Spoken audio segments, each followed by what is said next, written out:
C'est une copine à nous qui s'est fait agresser dans la rue et qui a eu la force de publier un texte sur les réseaux sociaux avec un visuel qu'elle avait fait.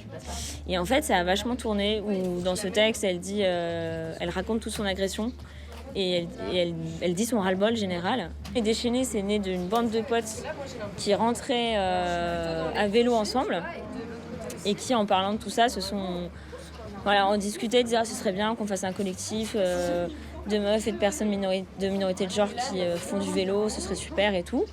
Et en fait, c'est cette agression qui a rendu l'étincelle possible, jumelée à des femmes qui faisaient de la mécanique à vélo en ville. Et voilà, ça a créé une sorte de bloc qui a permis aux Déchaînés un peu de naître. Celles qui ont l'expérience des ateliers en mixité, ça peut être très compliqué. Moi, j'ai fait beaucoup de permanences en mixité. Je repartais toujours frustrée.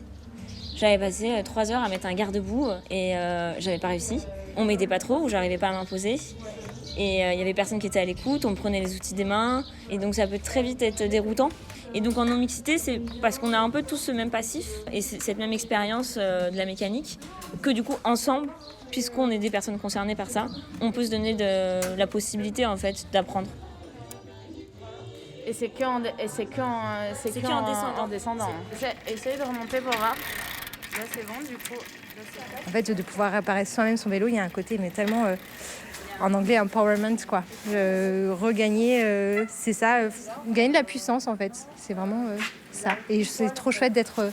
là, il y a plein de personnes qui m'ont aidé à réparer mon vélo. Et ça vraiment, chacune apprend l'une de l'autre. Alors, moi, je savais rien du tout et j'ai appris tellement de choses aujourd'hui. Donc, trop chouette moment. Et puis, je repars avec un vélo qui marche, quoi. Donc, trop cool.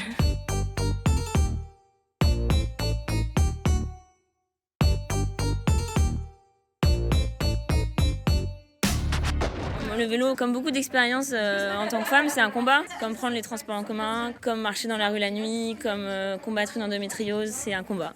On connaît toutes en rentrant la nuit ou même en vélo, on fait attention. On a l'impression qu'on n'est pas à notre place, quoi.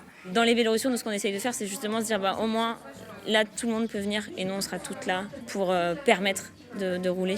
J'ai fait une Vélorussion féministe il y a quelques semaines. Et le fait d'être plusieurs, de prendre la rue et de limite bloquer toute la rue, il y avait un côté, on reprend la rue, un peu comme aussi avec les collages. Ouais, c'est reprendre confiance. Pouvoir pédaler ensemble, de crier notre âge, de se donner de la sécurité, de la puissance et de faire tout plein de trucs ensemble.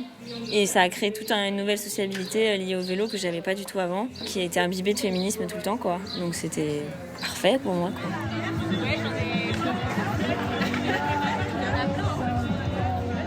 On est plein de meufs, on fait une Vélorussion, donc on part en masse à vélo et ça va être extraordinaire.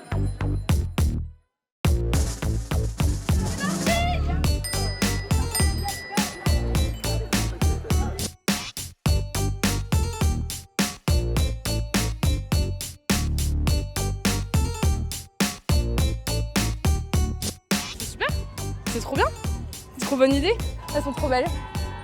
Elles ont bien raison, il faut qu'elles continuent et on est trop fiers d'elles. Moi, je trouve que les femmes elles ont encore beaucoup à faire pour faire entendre leurs droits. Une manifestation comme ça sera remarquée, donc c'est une occasion supplémentaire de rappeler qu'on a aussi à se faire respecter. Et c'est vrai que la rue, c'est pas l'endroit le plus sécurisant pour elles, quoi. Je trouve ça trop beau de voir autant de femmes comme ça sur toute la route.